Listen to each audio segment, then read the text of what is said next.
everybody, to the Resistance broadcast. I'm John. Thank you so much for joining us today. We have a fun show in store for you because we have a special guest. Well, I don't know if he's special anymore because he's been on so many times. Yeah, it kind of gets old after a while. Yeah, so James and Lacey with me as always, and joining us for fifth time, something like that. Clayton Sandell. I think so. I think we said this was going to be the special polo shirt episode. I get something, right? The SNL jacket or robe. Yes, the jacket. Yeah. The robe. Yeah, because you did the Mando show with us also.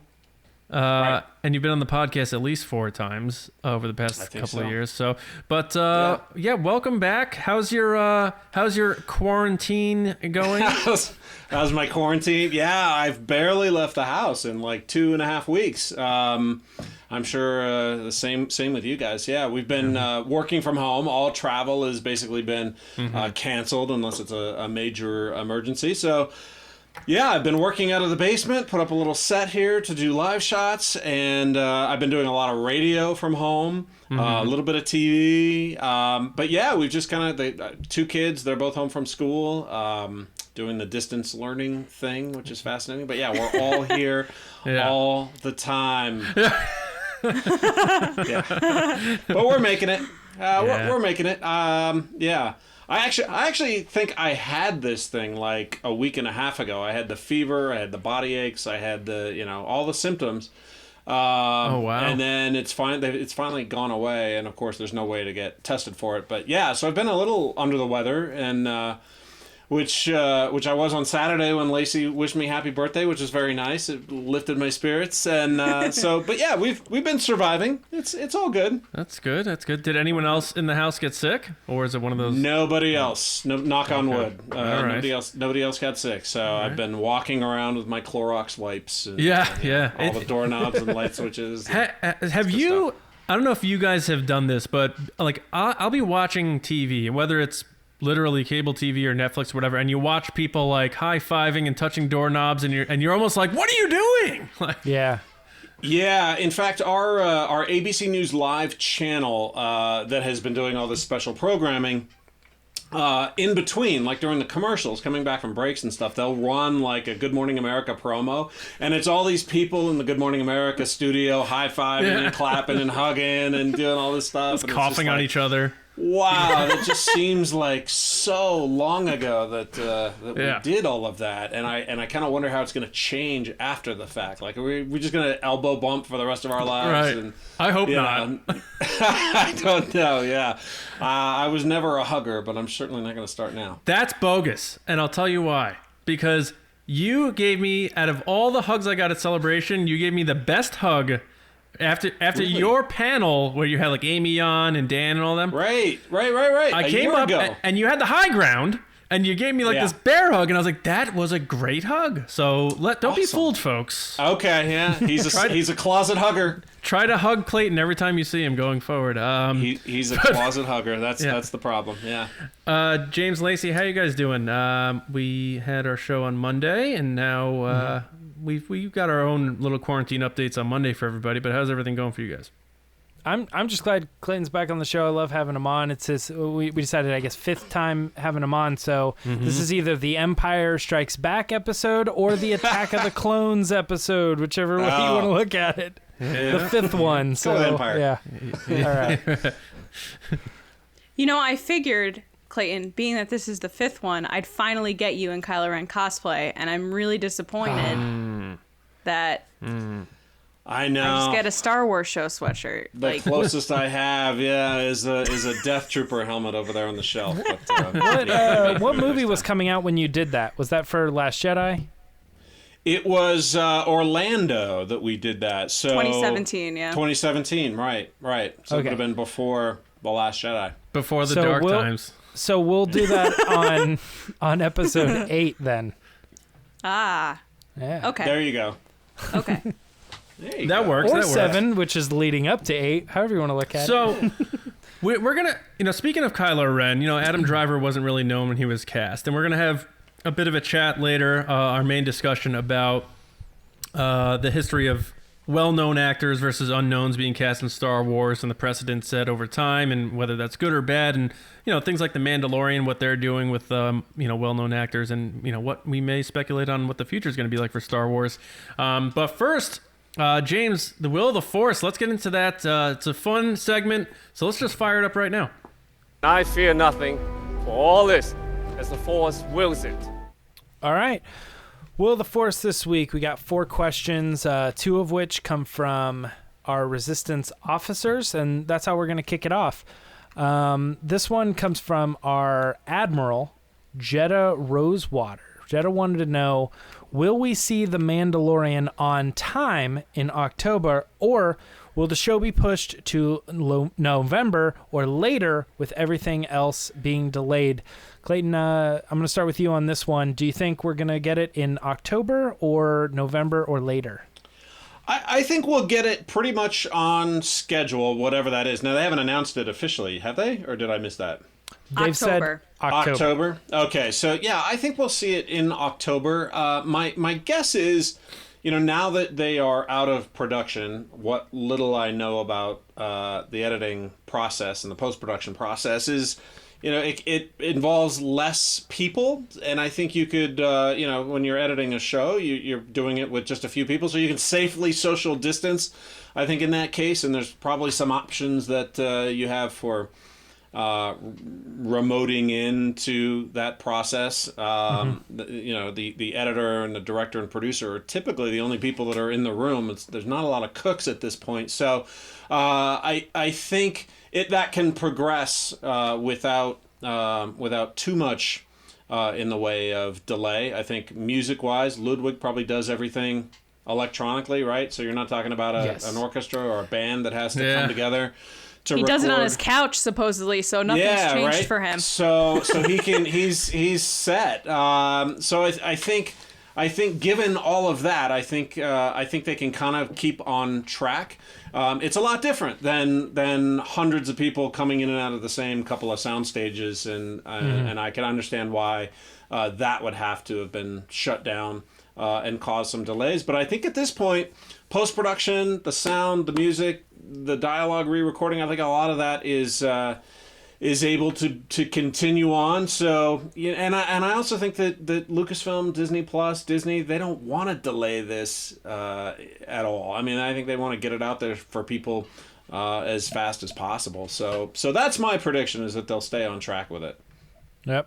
John, what do you think? I think if it is delayed, it'll still come out in 2020, just from that fiscal, like that Q4, standpoint, the fiscal year thing, and they want to make sure they get the product out before that dreadful Q1 phone call that everybody always worries about. But I Clayton's right. That's a really good point. Part of me thought, everything's getting delayed. Maybe they will have to push it a bit, but being that they wrapped filming in early March, they probably already got underway with some post-production stuff before these quarantines and shutdowns as it is, and you got to think they're able to edit. Imagine post-production of The Mandalorian takes place on Skype, and no one knows no one's none the wiser. So I'm gonna agree with Clayton. I'm gonna say they will still hold October. They didn't give us an exact date in October yet, I don't think. So maybe they say, hey, it's Halloween, end of October. Who knows? But I'm gonna be optimistic too and say they will. Lacey? Yeah, I agree with both these guys. They're not gonna delay this. Like Clayton said, I think we said this a couple weeks ago, James. They can remote edit. Like you can remote in from your house to your computer in an office easily. So they could even do this completely virtually to edit this show. I don't see that being an issue. I think that, like Clayton said, they could have 2 people in a room sitting 10 feet apart and be okay. Yeah. Even though I'm pretty sure that's not what they're going to do. They'll probably just sit normally and just be careful. But I don't think this is going to get delayed at all. And they're used to this, right? I mean, Disney is in California or is in LA. That's where the films are typically edited. You have ILM in San Francisco and Singapore and London, and they're remoting in all the time anyway to share video, and they can, so they're sort of used to that working remotely already, I think, to start. And not only that, but Jon Favreau basically shot the thing in his closet anyway. Right. Yeah. A very large closet. Right. Think of what he can do just in such a small space, and I think they're able to make this thing work. I think actually we saw someone recently that said like, this might not make any sense, but it was like James Gunn is like editing Suicide Squad from home or something. Yeah, like on his home computer or something. Yeah, really crazy stuff out there. But I think Mandalorian is safe. So let's move on to the next one. Will the next Star Wars film saga have Star Wars level success without any connection to the original saga? John, you're going first on this one. What do you think? I don't think so. I think they have shown in many ways the need to have 1 foot, like when you're playing Twister, 1 foot on something back to the root, and they haven't really branched out yet. So until I see it, I gotta have my doubts because they haven't branched out yet, and that tells me something. Rogue One, obviously, the prequel to A New Hope. You got Vader in there at the last minute throw in. Solo, obviously. And you have the sagas which tied into the originals. So a cheat could be if they do a brand new story and just involve, Rey and them and bring them back. But with that, you're also going to bring back Chewie and the droid. So that's not separating, in my opinion. So a brand new story. My biggest concern is that international audience. Star Wars would crush so many franchises if it had an international draw, and it just doesn't yet.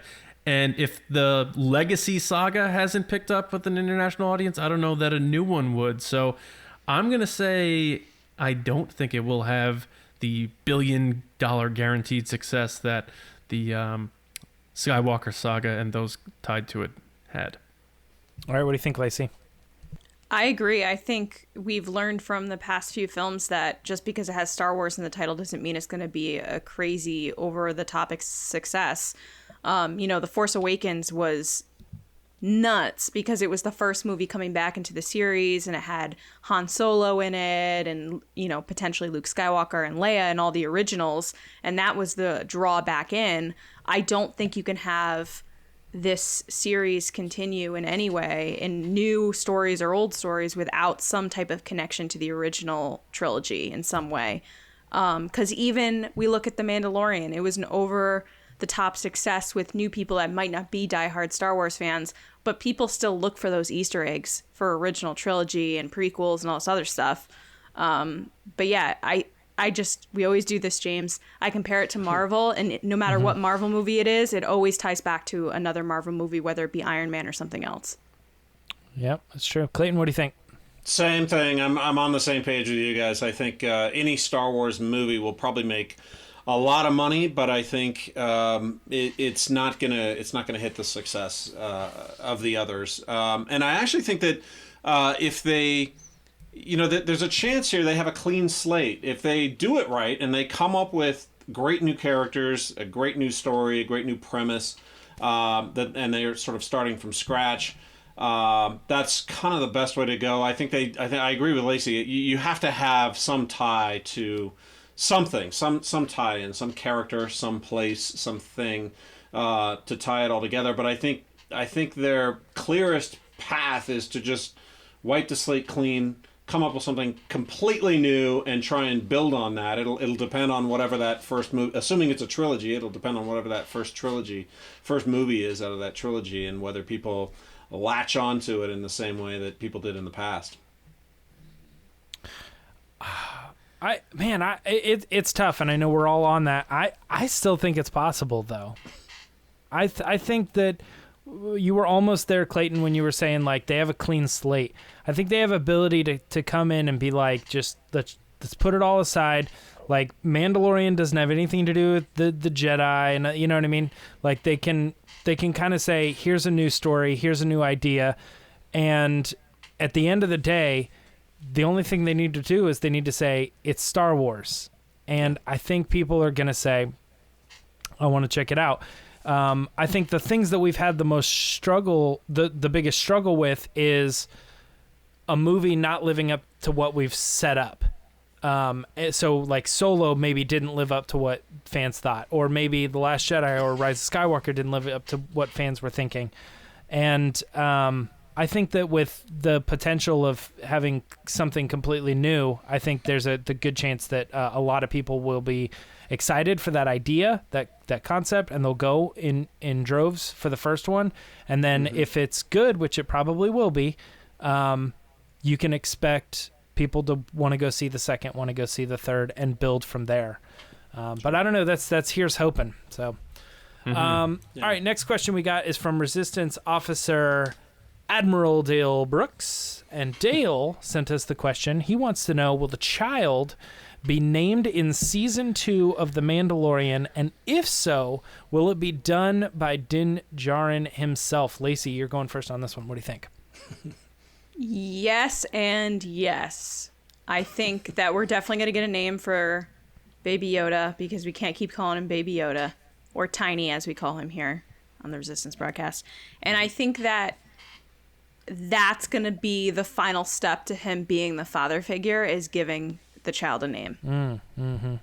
Like, that's right. when they officially become a family. Because right now he's just like, you thing. Yeah. You thing. You thing. Yeah. You know what I mean? Like, he's just like, Thing. he's just like, you stay here, stop, don't, like, he doesn't have a connection with it yet.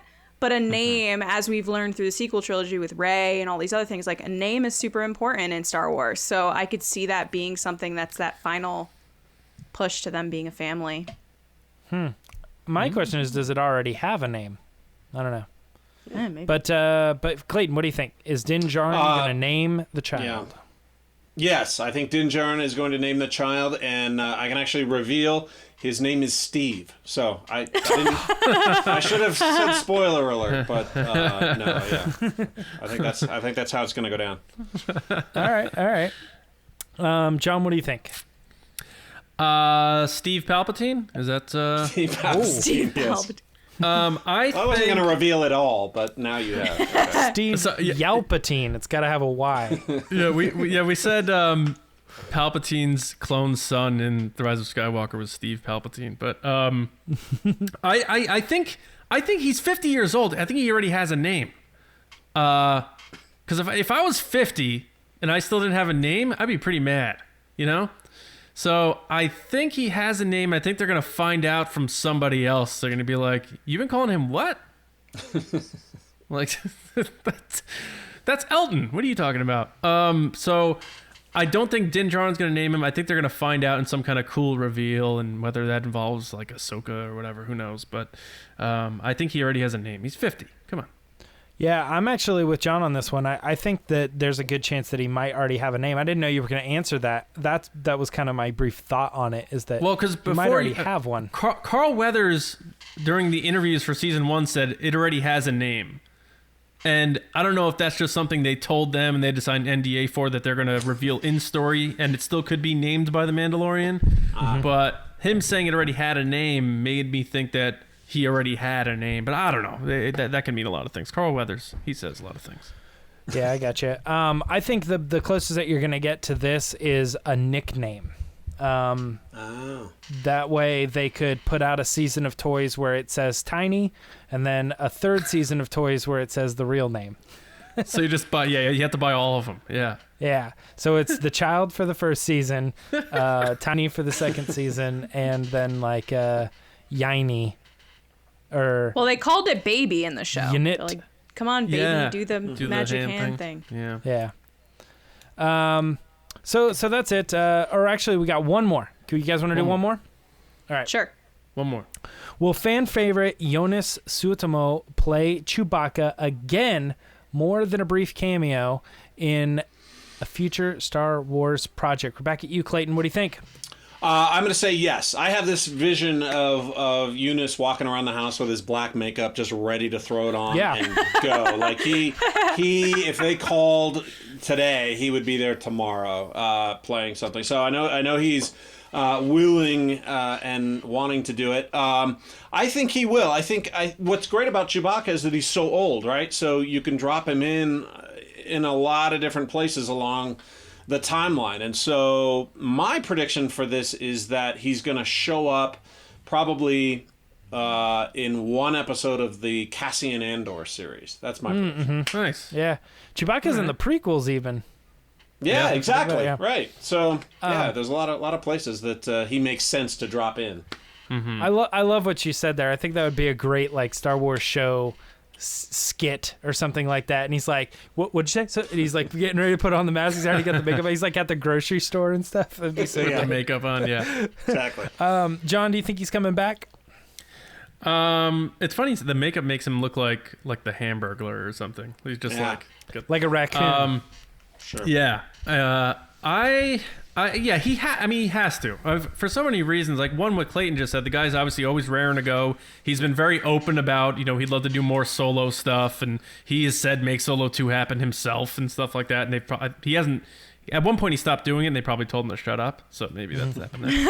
But he is a great ambassador for the franchise. He's such a positive guy.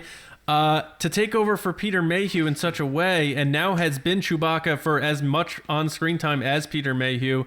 And Chewbacca's, the family dog, and he's such a lovable character. They're not gonna get rid of him and not use him again. He can live till 450 years old. So I think they're gonna come back with Rey down the line when they realize, guys, we're not really coming up with much here for movies. So let's see what Daisy Ridley's doing, and let's fire this up again with a new enemy. You get Chewbacca back in that way. So I think at the very latest, we'll see him in like 8 to 10 years in the next Rey saga sort of thing. But I could see him popping up in a Cassian. And of course, my biggest hope is that they get their act together and say, yeah, we should make a Solo series. But I think any way you slice it, no matter which way you cut it, we're definitely going to see him as Chewbacca again. Daisy Ridley's like, I was going to do Orient Express 2, but I can come back to Star Wars. Yeah. Lacey, what do you think? 100% we'll see him again. When Clayton brought up him ready to go, I just pictured the person on the phone being like, so would you like to come back? And he's like, yes. And then they turn around and he's standing there. Right. I really believe that they're going to do something with Solo. And I think it's a missed opportunity if they don't. So I think he's going to come back. And I think it's going to be in a series where it's about Chewbacca and Han Solo.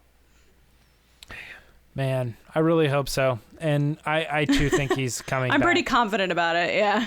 Yeah, I think everything that you guys have said is all the correct answers. He's ready to go. He's a great ambassador. It's a missed opportunity. All of that. So that's it. Will the Force this week. Lacey, do you want to take us into the Patreon pod race? Yeah, so this is the Patreon pod race.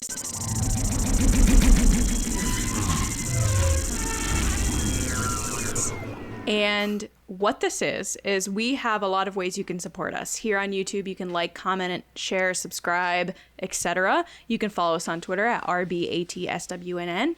And another way is through Patreon. So at patreon.com/resistancebroadcast, you can become a member of the Resistance, and you get extra bonus content from polls to mini episodes and much more. As a general, you get to be a part of the show, and this is the segment where they get to do that. So we're going to ask a general a question, and then they get 60 seconds to answer. So up this week is General Neel Shah, and he got asked, if you could play a small cameo role in Star Wars, would you rather be a masked character who has one line, or have your face clearly shown but have no lines? And what type of character would you want to be? Neel, take it away. Hey family, thank you for the great question, and more importantly, I hope everyone's staying safe out there.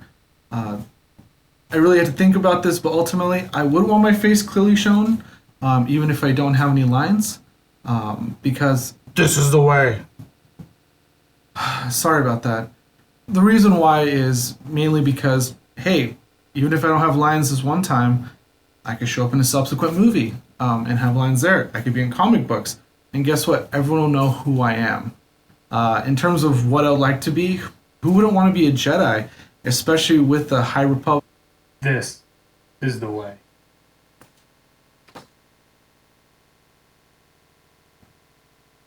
Oh my god, Mandalorians. They beat you once in Sabak and they think they own you. Sorry to disappoint you, Todd. Anyways, I hope everyone's doing well.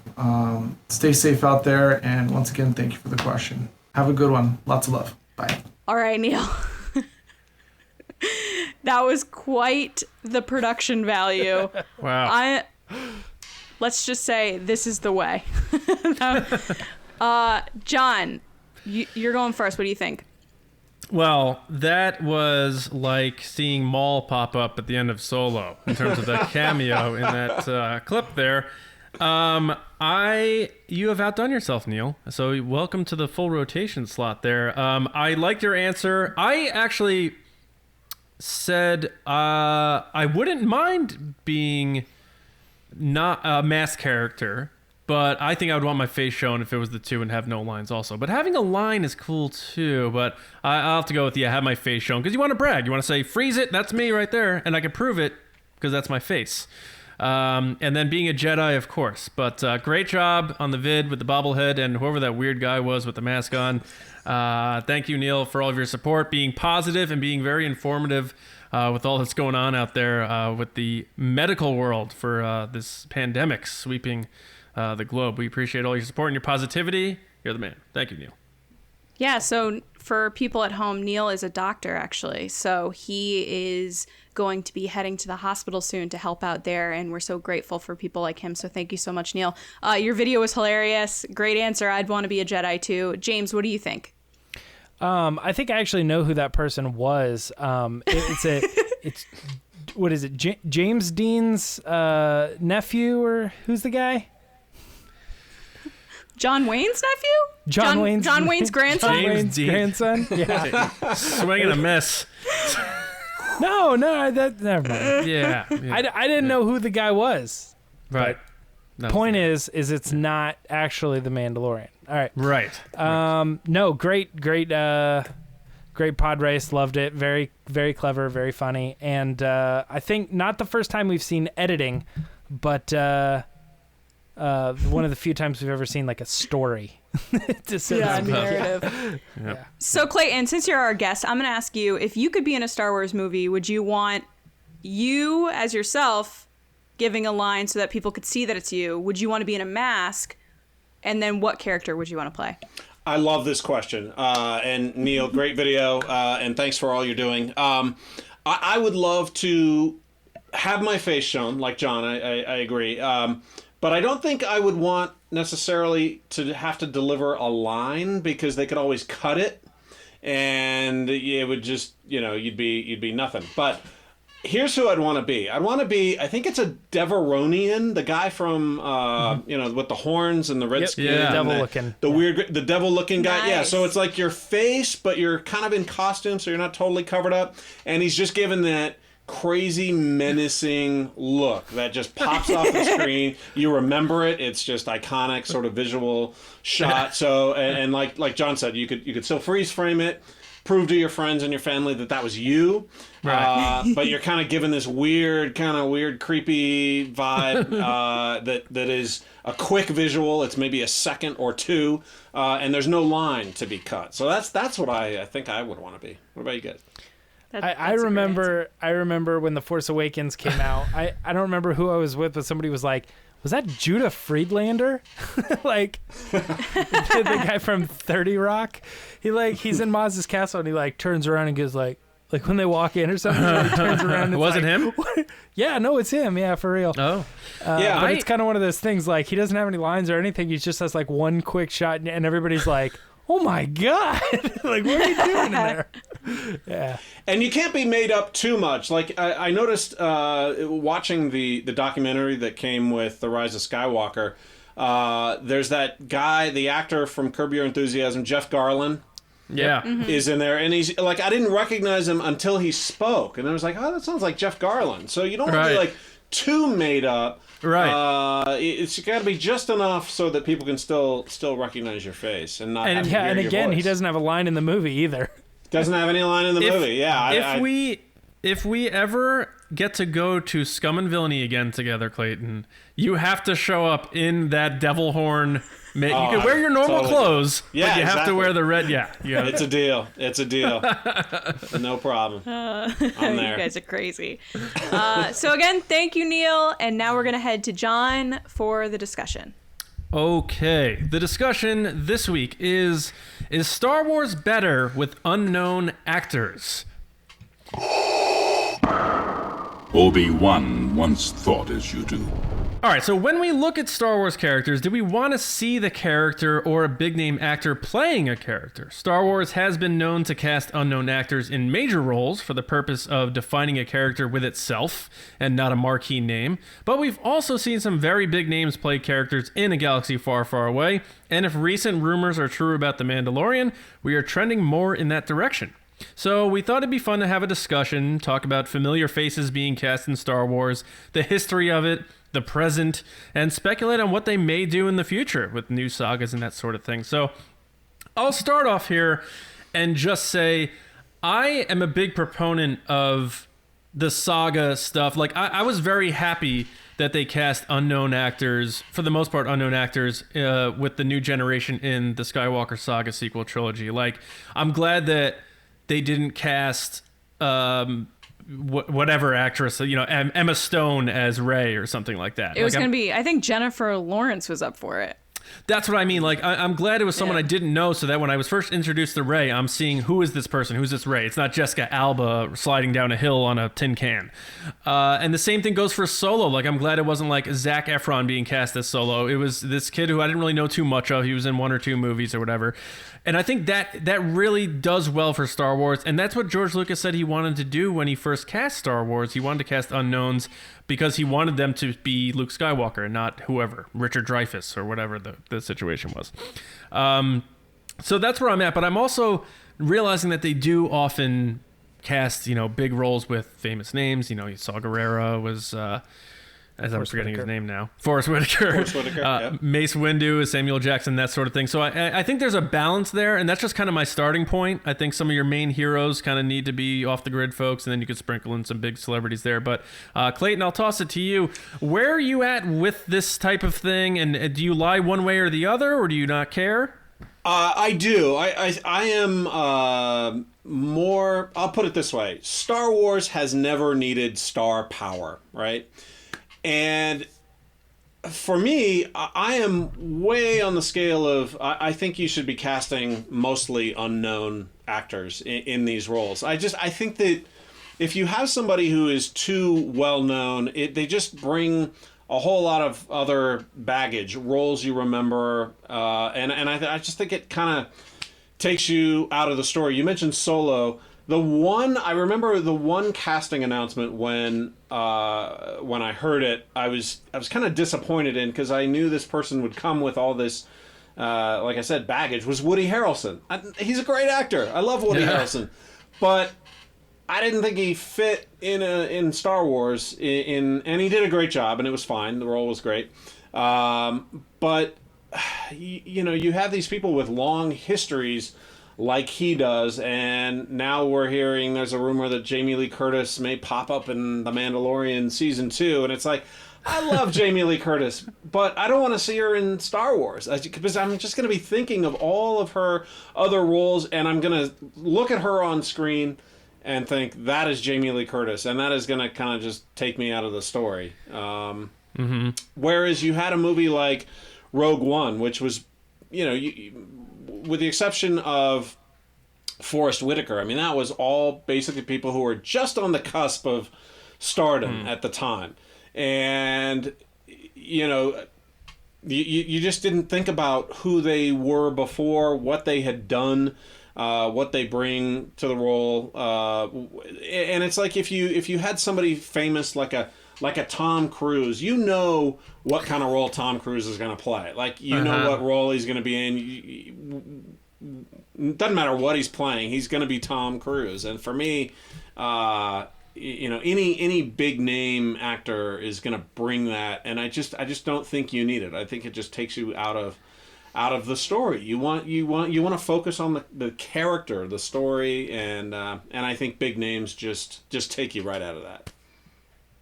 Yeah, I'm on board with you there. Like, I know there was rumors about Leo DiCaprio playing Anakin back in the prequels, and I had reservations about that. So, Lacey, where are you on the fence with this? I don't care if they're a big actor or not, or do you want unknowns? Where are you at with this preference? I prefer unknowns because, I mean, look at John Boyega and Daisy Ridley especially. Like, these are they were kids at the time, kind of, late teens, early 20s, that were getting their big break. And that's something that's really fun that comes along with Star Wars, is like people are getting their big break with these movies, which just, there's a little bit more of an investment into the movie when it's their first big movie, right? Like they're nervous, they want to do a good job. And not that well-known actors don't do a good job. It's just a different mentality that you probably go into the movie with it. And I agree 100% with what Clayton said. Woody Harrelson, all I saw was Hunger Games, because it was the exact same role he played in Hunger Games. Like, he was Haymitch just with a gun. Like, that, literally the same role, from like the snarkiness to talking down to people younger than him. Like, everything about it, I was like, this is why you got this role, because you're playing the same thing. Other than that, with the exception of his music career, like Donald Glover has done a couple things, Community here and there, but then he killed it with Lando. So I just prefer people that are unknown, because I like the idea that they're getting their break with Star Wars, and that, like you guys have said, you see these people and you think of that character first. Yeah. Like, I like when I look at an actor and I think of them as from Star Wars. Yeah. All right. So, James, I have a guess that you don't care. Am I wrong? And what's like, in other words, you don't care whether it's famous or not. Not that you don't care about the topic. Am I wrong? And where do you sit out of the gate on this? Are you one side or the other? Man, it's hard. I feel like I came into this being borderline. I think it's good, or I think it's okay to put some major actors in there. Obviously, I would never want a star-studded cast, and I think part of that comes from, like, if you told me that for another movie franchise, and you'd be like, oh, it's got this person, this person, this person, I'd be like, okay. But it is true, and I think Clayton really nailed it, that if you told me that about Star Wars, I'd be like, something doesn't feel right, because it almost feels like Star Wars is supposed to be not that. In a weird way, it's supposed to be not that. Now, Lacey brought up some points with Donald Glover as well. That actually a couple people, even though I know they weren't on the major radar, they were on my radar. Like, I was well aware of Diego Luna going into the movie. I knew who he was. Havana Nights, Dirty Dancing, Havana Nights. Actually, The Terminal. People don't. People are iffy about that movie, but I always really liked it, and I never understood why. I mean, Tom Hanks is amazing, and I think that's like a great role. But he was in that movie, and I knew he was the guy coming from that. I also went and saw Attack the Block in the theaters. Oh, I really? knew who that guy was. Yeah. So I mean, a couple of those ones are in there. I liked Woody Harrelson, and I liked Ewan McGregor, and I liked Natalie Portman. I liked, I do to this day think that Samuel L. Jackson's a little weird. Yeah, I agree. I do too. And here's another one too, and this is no fault to the original trilogy, but when I watch it now, I'm like, that's Harrison Ford, Oh, yeah. Because, and I think that's because I wasn't alive when the movies came out. I watched them after Harrison Ford was famous for so many other things. Yeah. See, I think of Harrison Ford as that, because that's the first movie I watched with Harrison Ford in it. Yeah, but I can get why he wasn't. For me or not. Yeah. Right. But think about if Kurt Russell had won the role of Han Solo, right? Because he came with this Disney film pedigree as a kid actor. So how would audiences maybe have received Han Solo if Kurt Russell was playing him? And I kind of wonder about that. Because he would have come with this fairly established acting pedigree. Yeah, and how would people have reacted to Michael Keaton playing Batman? Right. Sometimes it's okay and it works. I think overall, though, I gotta say I am with you guys, because I think there is something special about an unknown actor, especially when it comes when the movie comes out and everybody's kind of going into it like that's Rey, that's Finn. It posed a little bit different story. Like he is probably one of the closest to already having a career. Some people knew Adam Driver from Girls. Yeah. So I mean, not but every again, actor he was not a big name. He was he was not. He was like right on the cusp. And that's the interesting thing is that, like my son right now, when he inevitably goes back and sees these movies, he's going to be like, "That's Adam Driver." It isn't going to mean anything to him, and I'm going to be like, "Yeah, but when it came out, nobody knew who Adam Driver was." I don't know how to like explain that. This was like his big break in a way.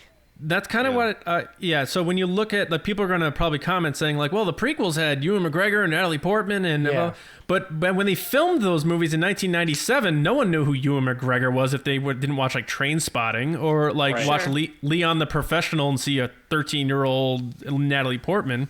Right. So we look back on it kind of like your example about Harrison Ford. We look back on it with that lens now that they're stars, but you could say they became stars because of Star Wars. So, and that same thing is going to happen with the sequel trilogy. I agree, James. Now, when I look at things like, I think there's like a line. So my line is like your main villain and your like trio of heroes, if you're talking about saga films, have to be virtually unknown or like hardly known actors. Then you could pepper in other stuff and I'm fine with that. Like Liam Neeson, Qui-Gon Jinn, fine, that works. But your Rey, Finn, and Poe, your Luke, Han, and Leia, your Obi-Wan, Anakin, and Padme, like, and then your villains like Kylo Ren and stuff like that. I think those always are going to have to be off the A list. Like Paul you don't want to, right? Yeah, right. Who was actually a fill-in for Michael K. Williams, who a lot of people probably didn't know very much of. But like, you're not going to see, like Clayton, you brought up Tom Cruise. Like, you're not going to see Tom Hanks play a Sith Lord in Star Wars. It's just not going to work. So, from that perspective, where are you at? Well, but it is also. I was just thinking, it is also a very much a generational thing, because if you think about Alec Guinness and Peter Cushing were hugely famous in their time, but not necessarily to the younger audiences that got into Star Wars from the beginning. I had no idea what Peter Cushing had done or Alec Guinness, but those guys were the gravitas in that original cast. Right. So I think it's largely generational, like you were saying earlier. It's how you perceive these actors and these characters and these people at the time. And the thing about Samuel Jackson, which I totally agree with you on, it was weird because we were only, I think at that point, maybe 5 years out from Pulp Fiction, which was like his iconic role. So it came out very close to when the Phantom Menace came out. And the prequels started hitting. So that's a great point. That is because that movie had won Oscars. It had legs. Like people identified with quotes from that movie. And then Snakes on a Plane. Snakes on a Plane. Right. Yeah, exactly. That's a great point. Samuel L. Jackson is the standout. Now the question though is, from the modern perspective now, when we shift to like the series like Mandalorian, like we're talking about here, season 1 had a ton of cameos, and not necessarily your A-listers, but you see Bill Burr walking around in Star Wars and you're like, that's a little out of place. Like, where's his microphone? How come he's not popping jokes? And like, I love him, but it was weird. Yeah. But I have to admit, I didn't know who Bill Burr was. I honestly didn't. Oh, I'm a huge fan of Bill Burr. Fair. I'm with Clayton. Like, Lacey talked about him over and over and over again, and I was like, I have no clue who this guy is. He's like, shut up. But then can I be honest, though? Yeah. Adam Driver, when he got cast, I was like, this is the worst decision they've ever made. Because I hated him in Girls. I hated him. I was like, he's weird. He's creepy. He just yells all the time. Like, he does weird stuff. Right. And then they were like, oh, he's in the series. And I was like, oh, God, no. And then I see him in the movie, and I was like, I was completely wrong. I said that about Heath Ledger with the Joker. Boy, was I wrong. Right. Oh, yeah, right. But it's season 2 now. We're hearing, Clayton, you brought up Jamie Lee Curtis. You don't want to see that. So I don't, and it's nothing against her. It's just I don't want to see a name actor who comes with this. How long has she been doing this? Decades. Since '78. Yeah. At least 300 yogurts worth. Yes. And then on the flip side, though, you got Rosario Dawson, who's another, top name actress that I think everybody would identify. But she is reportedly playing a character that's going to have a lot of makeup on and aesthetics and stuff, so she can maybe get lost a little bit in it, but people are still going to know that that's Rosario Dawson in a certain way. Should they have gotten an unknown to have played Ahsoka instead, or are people going to say like, oh, that's Rosario Dawson dressed up as Ahsoka? So does the makeup change things? Like you said, Horatio Sands, a lot of people recognize him from SNL. He's not a top actor, but if you saw his character, I didn't know that was him. I only knew from his voice, yeah. Does the makeup thing change the game a little bit? Is Jamie Lee Curtis going to show up as, Togruta or something? Who knows? Yeah, so just are on you Monday even we're gonna know? Yeah, so on Monday we were talking about how they hired the new guy to write Obi-Wan, and we were talking about, man, if it's bad, when people look back, they're going to be like, we knew right from the beginning that was a bad decision. You should have hired blank writer or whatever. But this is almost the reverse of that. With them bringing in Ahsoka, they're saying, hey, we're bringing Ahsoka to live action. We hired no-name person to bring this to life. Then it automatically kind of sets in like, oh, they're going to mess it up. I don't know who that person is. I don't like it. I think this is a bad decision. With them hiring someone like Rosario Dawson, you go, well, at least they got somebody She's really good. Yeah. So even if it ends up being bad or not good, or it wasn't well executed or whatever, they can be like, I mean, I remember thinking it was a good idea too. There's a little bit of that. Yeah. So I don't know. That's always a risk you take when somebody says like, they should have hired better people. Like, say you hate the new sequel trilogy, you're like, Rey, terrible character, terrible acting. They can fall back on the fact that this person had never done anything before that. I'm not saying that's a reason to do what they're doing, because I trust the people at Lucasfilm to make the right decisions. They clearly, in my eyes, have done really good at picking people. They're like, John Boyega, that's our guy. Daisy Ridley, that's our girl. Like, that's Nina Gold, I think, did all that casting, which she does a lot of the casting for like everything. Like, she did Hunger Games, she did all this other stuff. Like, usually they use the top casting directors to find those people. And so I think when it comes to the actual ability to act and portray a character, I trust her and I trust Lucasfilm to make that decision for me. So then it becomes just a superficial thing. Do you like the idea of seeing someone that you've seen before in a Star Wars movie, or do you want to kind of maybe fall into the world of, I don't know these characters, so the actors become the characters? And I got to go with the latter. I think we all do, right? Then I agree, but let me pitch this to you then, because they had a crutch that they were able to hang on, and that was Harrison Ford, Mark Hamill, Carrie Fisher. Fans are coming back to see them anyway, so if we stumble a little with these casting of the new generation, we'll still be okay. Now, if they want to seriously start doing a new saga, like Clayton said, clean slate it, tell a new story, new actors, new part of the galaxy, whatever, are they going to be tempted to put a name in there to bring people to Star Wars that may be like, you finished Star Wars, whatever this is, I couldn't care less.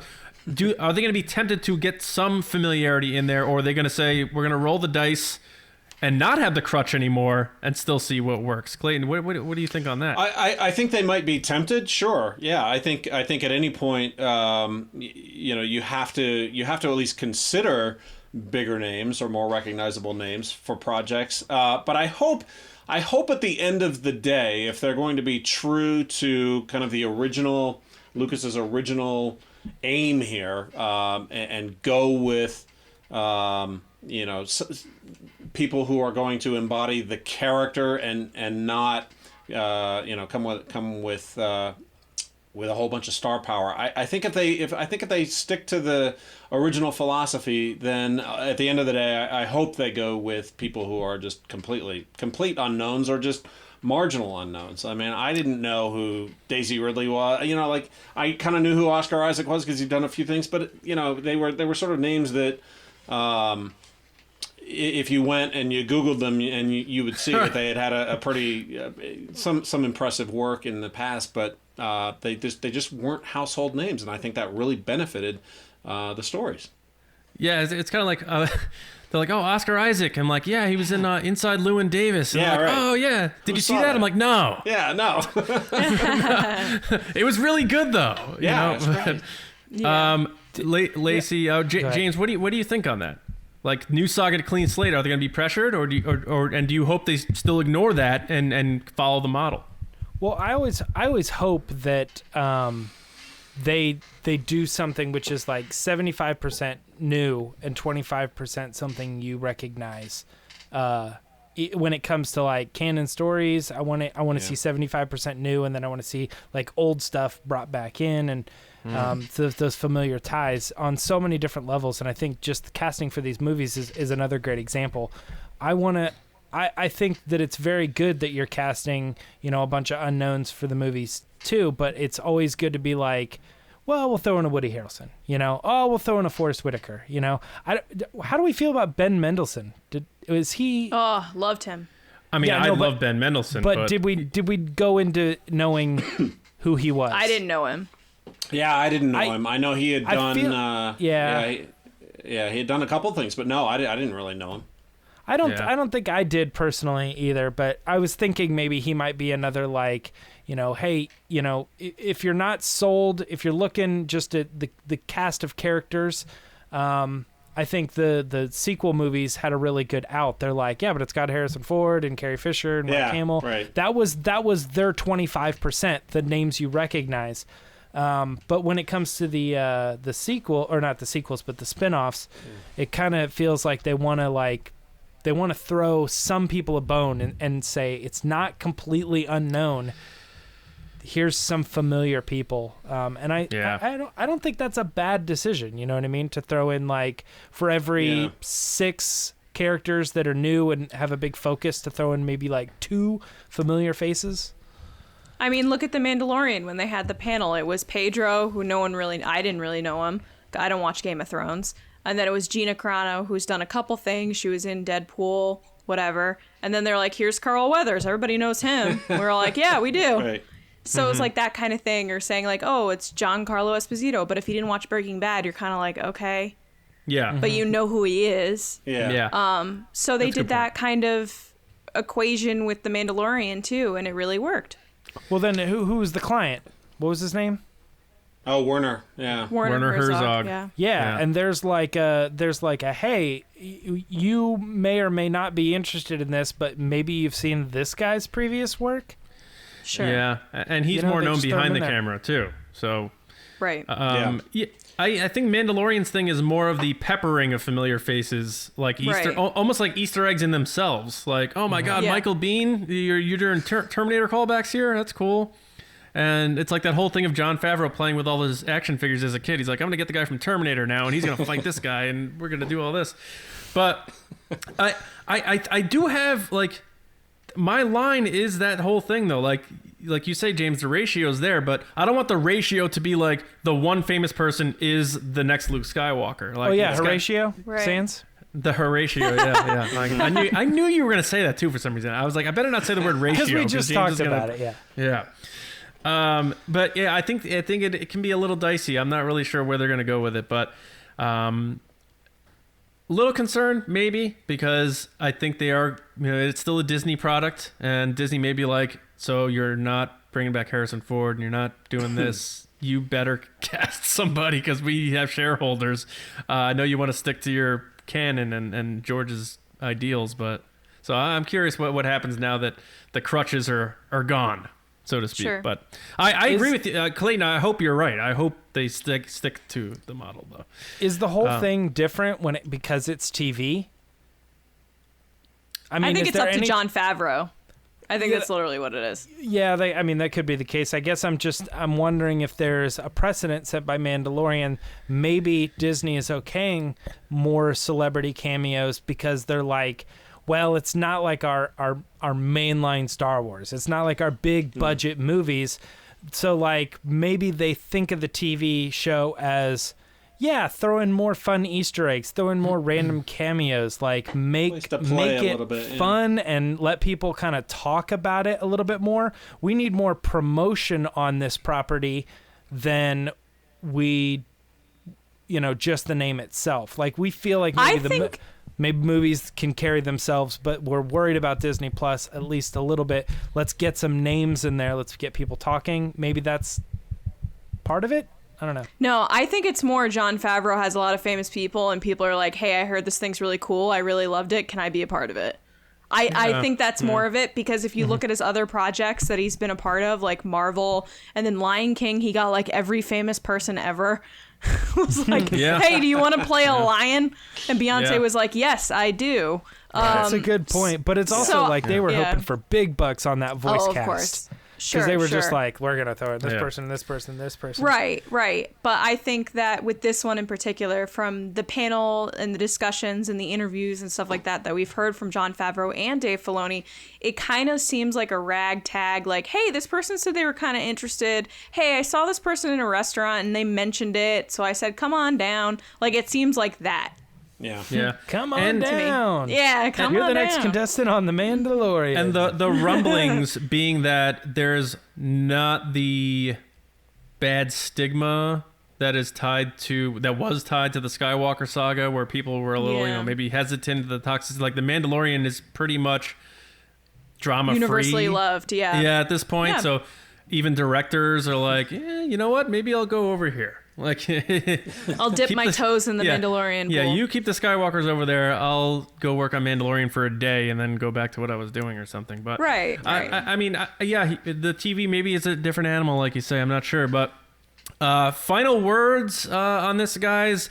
I guess I'll just ask the question and go around. Lacey, is Star Wars better overall with unknown actors? Yes, unless you're Diego Luna because you were in Dirty Dancing Havana Nights. the one exception. There you go. Unbelievable. James, is Star Wars better with unknown actors? I think I've been sold. I think they should do that, and they should. Oh my gosh, we've convinced James to agree with us. Yeah. What is the day today? Okay, so I am gonna say it is as well. Clayton. I'm gonna say it is with all apologies to Woody Harrelson and Jamie Lee Curtis. Sorry. Hey, Mitch Abernathy. Exactly. Jamie Lee is going to be Clayton's new favorite character in Star Wars. I know. It's going to be me with Adam Driver. I'm going to be eating my words. I know. Yeah. I know. He's going to cosplay as her character. It's going to be amazing. She's going to be a Deveronian, right? Yeah, there you go. Yeah. She's going to be the guy's mom from season 1, and she's going to bust him out, and they're going to go on their own. I love it. But, all right, so now we're going to hop into Ask the Resistance. I've been wondering, what are midichlorians? And this is where you guys submit your questions, and we do our best to give you answers on them. And we're going to get into it right now. Clayton, this first one is just for you. Ooh. Okay. We pitched this to our resistance officers over on patreon.com/resistance broadcast and said, you guys got a chance to ask the world famous Clayton Sandell questions about Star Wars. And Christian Morales asked, you are very intertwined with a lot of Star Wars news and inside info. Ooh. Are there times when you see an info leak and wish you didn't see it or would have liked to be surprised by it?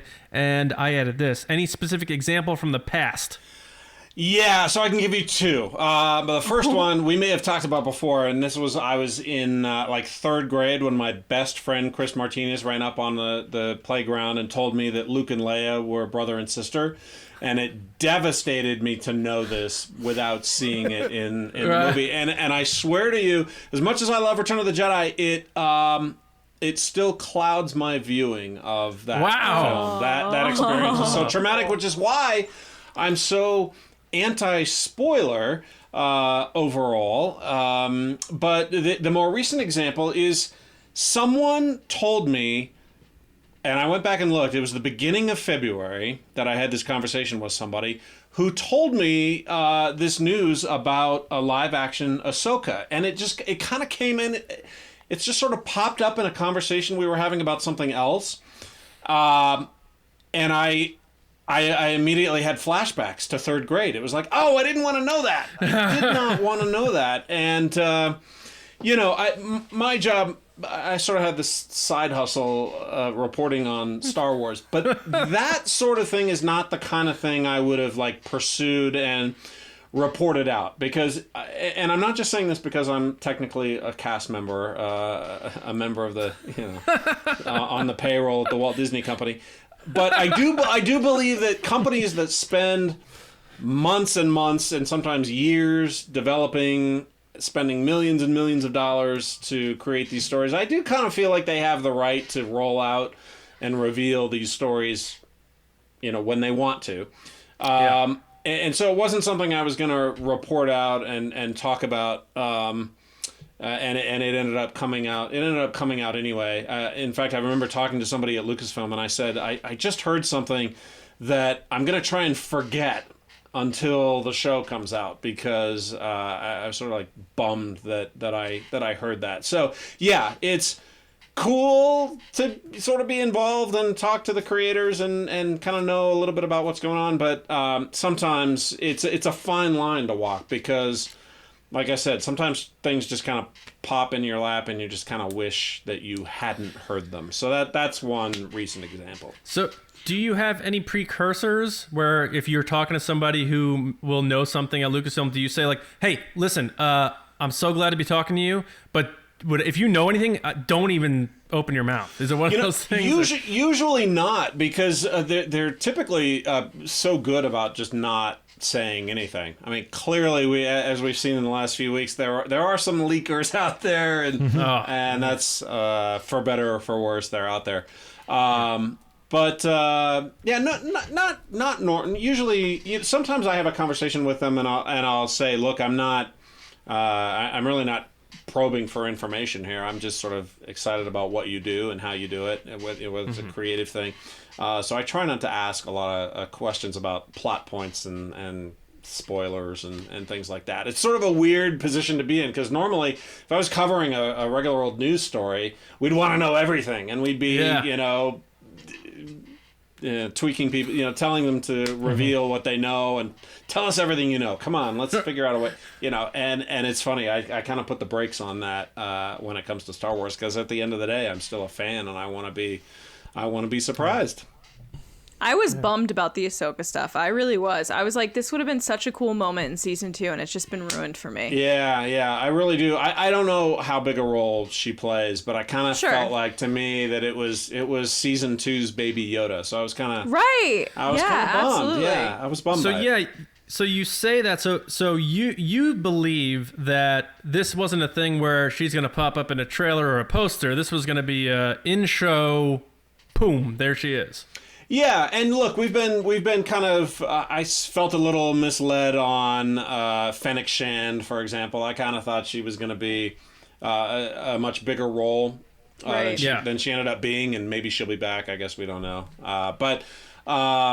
Yeah, so I guess we don't really know how big a role Ahsoka would be, but I think given that Filoni's involvement, I think it'll be a significant role. It won't be just a.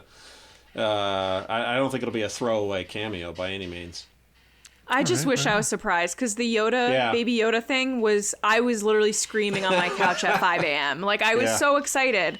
And I feel like, there's been a lot of leaks over the years of all these different projects and what's going on and stuff like that. But, like, this is the kind of thing that, you're not doing anybody a service by leaking this. No, I agree. I agree. Yeah. I agree. You're getting some clicks, and you got bragging rights for a little while, but to what end? I just don't think at the end of the day it makes a lot of sense to do it, but people do it. Yeah, I mean, I write for a Star Wars news site, and if there's ever any buzz about in-story spoiler stuff, I'm like, I want nothing to do with it, because I want to watch. I don't want to know that Han Solo gets killed by Kylo Ren or, whatever. Yeah, that does nothing for me. It's got to be tough for you. Spoiler! Yeah, I know. Yeah. I don't mind, the, there's whispers that they might be making a Kenobi series or something. I'm like, all right, production stuff, fine. But in-story stuff, get it out of my sight. I don't want to see it. I wanted to be surprised. But, All right. So, James, did you have anything on that? No, other than I have such a bad memory that I did get Baby Yoda spoiled for me and I forgot. Oh, really? Wow. Yeah, you did. Yeah, You told us that.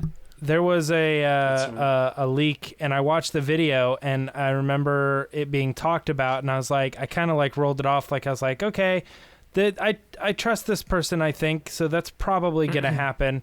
And then it just like went in one ear out the other. I even watched the episode, and it still didn't ring a bell. It wasn't until like 2 days later that I was like talking to a friend, and I was like, we didn't even know that was gonna. Wait a minute. Yes, we did. I watched that video.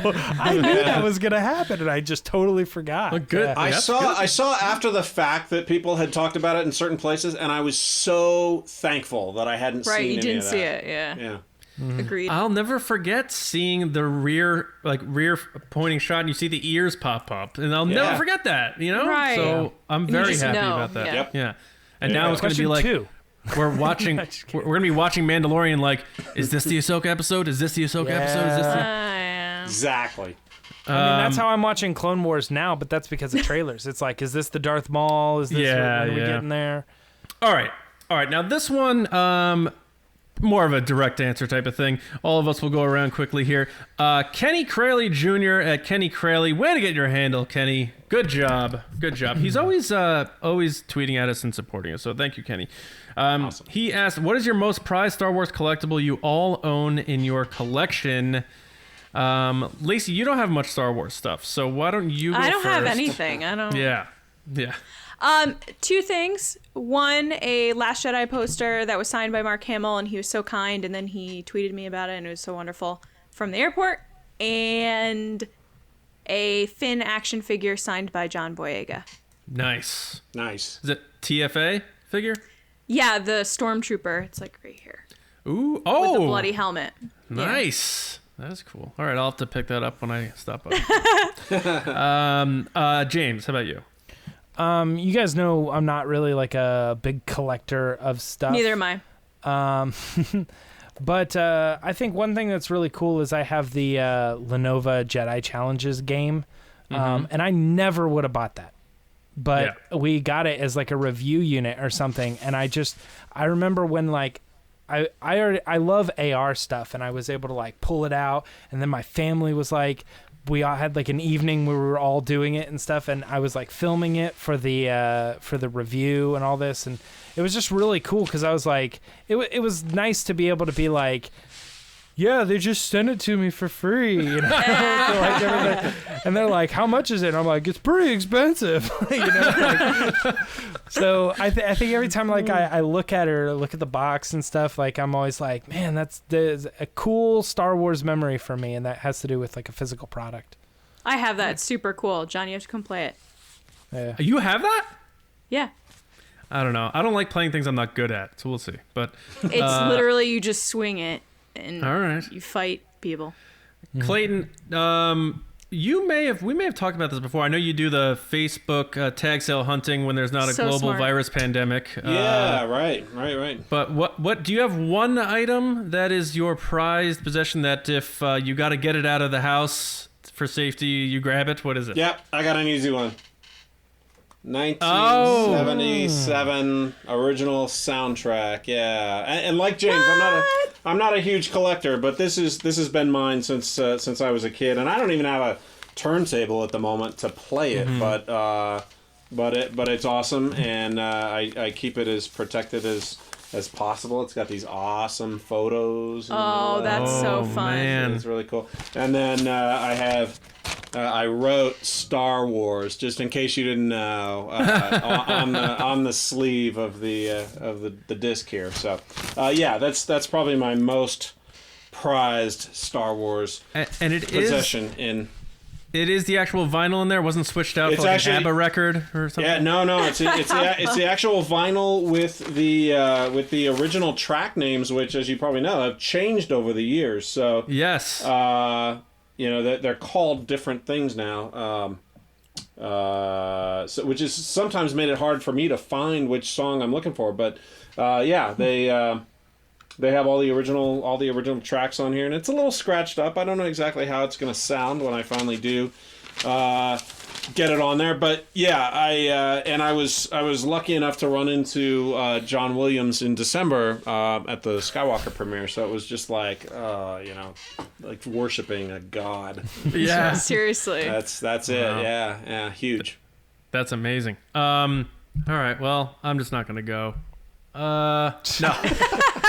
I will say I have the I'll cheat too and do two. I have the original film cell of The Empire Strikes Back, which has the see-through where you can hold up to the light and see, and it's my favorite shot of the movie. Actually, it's Luke when Vader says the Force is with young Skywalker, but you're not a Jedi yet, and he turns and looks.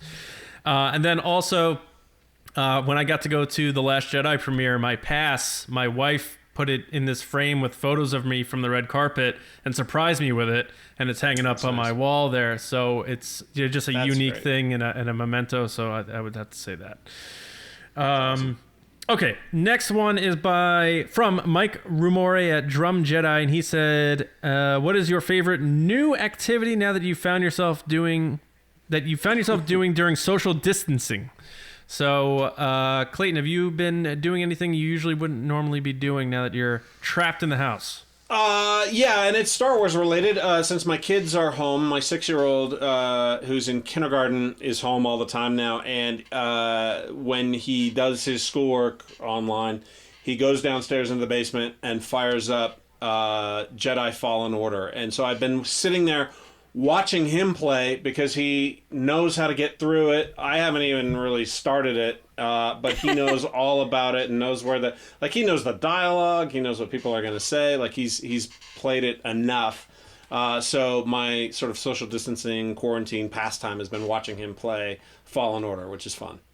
Nice. And trash talking me, like, Dad, you wouldn't be able to do this. You don't know how to do this. I'm the only one who knows how to do the double jump and the wall run and the double lightsaber thing. And it's like, all right, whatever. Yeah. So you're like, I was there when Sam Jackson was cast. Yeah, exactly. Or whatever. Like, right. Oh man. Yeah. Very good. Very good. James, anything for you? It doesn't even have to be Star Wars, but.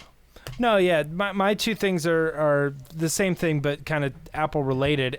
Since I'm home and my son is constantly watching Mickey Mouse Clubhouse, the TV is consumed. So one of my more new activities is throwing in the AirPods, and while I'm working on my computer, I use the TV app, which is new to the latest Mac OS, and it has like a pop-out feature, and you can move the window, like a picture-in-picture, around the screen, and I'm constantly throwing it up so I can kind of like watch some content and stuff while I'm working. And this also works with YouTube. I don't know if they have it natively, but I have the MacBook Pro with the touch bar, and whenever you're watching a video, there is a button on the touch bar that will pop out YouTube, and you can continue to do your work and have a YouTube picture-in-picture in your square. So I'm like constantly doing that, and I'm like, man, I never use this feature because, you know, when I'm using my computer, generally it's editing the podcast or podcasting, or I'm at work and I can't really be watching shows and stuff. So right. I am enjoying Apple on a new level because of quarantine. Nice. Right on. Lacey? So mine's not as cool. It's more lame. I've gotten really good at organizing. I've organized my whole house, like my cleaning closet and my upstairs closet and my office. They look awesome. See, that's what we should have been doing. So yes. That's actually probably the I best find out of all it weirdly calming. Like it's Yeah. been kind of an anxious couple of weeks, I'm sure, for everybody, but for me, I have like a lot of anxiety. So I found myself organizing things, and then when I accomplish organizing, I'm like, oh my God, I feel so great. Yeah. And then I'll go play Battlefront and get run over by BB-8, and then it's back. Just start over. Yeah, there you go. Yeah, I mean, now you have me feeling guilty about stuff I have to do around the house. Do you want me to come over? Because I'll totally do it. Right. Yeah, I mean, as long as you're 2 weeks quarantined, pop on over and let's, Mine is, I've been picking up the acoustic guitar a lot lately and playing for my son. and So cute. I wrote Posted a little song videos. for him, called "Hey Johnny," and I play that, and he likes it, and he dances to it and stuff like that. So, the old $300 Yamaha guitars. I recently discovered that you can download apps now, so I don't need my old tuner. So that's cool. I love that. It's been that's been fun. But all right, Clayton, two more Not a quick cutaway ones. electric? Yeah. No, it's not. No. Clayton, two more quick ones just for you. Yep. Okay. Joey Sack, one of our patrons, said, "What are some of the other franchises you enjoy outside of Star Wars?" Ooh, good one. I'll tell you the big one that's a recent one and I feel a little guilty that I haven't been a fan very long, and I've never read the graphic novel, but I really got into the Watchmen show on HBO. Oh yeah. Really enjoyed it, and now that I kind of get all the references and the layers to that, we're gonna go back. And I told my wife the other day we've got to go back and watch this. I thought everybody in that cast was amazing. Regina King, though, knocked it out of the park. And so I just downloaded the Zack Snyder movie again to watch it. I hadn't seen it in years, but I kind of wanted to see it all in context. That it's so good. So good. We started. If you like the graphic novel, you don't like the Zack Snyder. No. I disagree. That's what I've heard. Really good That's job what I've at heard. carrying it over. Yeah, And I think the ending is better than the graphic novel. You know what I takes know. me out of it? Actually, speaking of actors, Malin Ackerman or whatever her name is, she is terrible. And as soon as I see her, right out of it. Right out of the movie. In the movie? Yeah, in Watchmen. Okay, got it. Yeah, okay. I know, and I'm doing this completely backwards. It's like TV show, refreshing. You're doing it the right way. And then I'll go to Amazon and order the graphic novel. But yeah, to answer your question, Watchmen has been my my new fun favorite franchise at the moment. Perfect. All right, right on. Next one, last one. Tony Rossi, and this is a real serious question that we need you to do. This is a request. Yeah. Can Clayton throw his weight around at ABC/Disney to make Solo 2 happen? Actually, guys, I know we're in the middle of the show here, and I don't know if it's the lights in here or what, but it is really, really hot. If you just give me a second, I'm gonna. Yeah! Oh, much better. Sorry about that. Yes! We've got the two Bobs now, so they're in my email address book, so maybe I will... Clayton, so for our audio send them an listeners, email. Clayton Sandell just pulled a Clark Kent and ripped open his sweatshirt to reveal a Make Solo 2 Happen shirt in the gold variant. This is one of the greatest reveals in the history of TRB. They waited the entire show to do this. Yeah, I know. That's what I'm like. God. He had this planned the whole time, and he's sitting like, boy, Playing the long game here. He's got that hooded sweatshirt zipped up to his neck. What is he doing? I know. It was like roasting in here. And what if we would have been spoiled, right? What if we read this online? Right, we never would have gotten that moment. You never would have gotten that moment. That's what I'm saying. That's amazing. That's amazing that you have the shirt, man. Thank you. Of course, you gotta represent, right? Gotta represent. That is awesome. All right. Well, there you go. Clayton, thank you for answering all those questions. Thanks for having me on. Yeah, so we are at the end of the show, and before we get out of here, we have to say a couple things. First, thanks to everyone who is listening and watching and being a part of the TRB community. Subscribe to us. Head to resistancebroadcast.com. That's our page on StarWarsNewsNet.com, where you should be going anyway for your Star Wars news, and you can find all the places to subscribe to us there. Patreon.com/resistancebroadcast, like we said before. If you want to support us, we appreciate that very much. And TeePublic, like our model Clayton Sandell here, is wearing one of our shirts. Go to Resistance Broadcast on TeePublic and grab some of our swag, like Make Solo 2 happen. All right, so I want to thank our generals first, and then we can get out of here. First, our Patreon generals: Carmelo, Andrew Staley, Jeremy Myers, Neel Shah, David Probus, John Risi, Micah Harrison, Tampa Movie Guy, Michael Gaines, and Val Trichkov. You guys can find me on Twitter at Johnny Hoey and at StarWarsNewsNet.com. James? Twitter and Instagram at Meyer Trunks. Lacey? You can find me on Twitter and Instagram at Lacey Gilleran. All right, Clayton, where can people hit you up online? Yeah, cool. I'm trying to be a better Instagrammer, Clayton Sandell ABC, and on Twitter, Clayton_Sandell. All right. Nice. And anything you're working on that you want to plug or anything like that? Or what's the deal? You just kind of laying low? At the moment, just kind of laying low. Yeah. We want you to lay low. We don't want you out there, man. So Yeah, exactly. Yeah. Yeah. Stay healthy, everybody. All right. So Clayton, thank you again for coming on. Anytime. We can't wait for you to come on for the 6th time. Hopefully sooner than later, and hopefully we have some cool Star Wars news to talk about at that point in time. But again, thank you so much, man. We appreciate it. Love it. I'll be here. Thanks, guys. Appreciate it. Be safe. We hope you all enjoy your weekends. As Clayton just said, stay safe, stay healthy, stay home, do whatever you got to do, and we'll all get through this together. But until next time, where we'll hit you with a new episode Monday morning right here on the Resistance broadcast. We'll see you around, kids. Adios.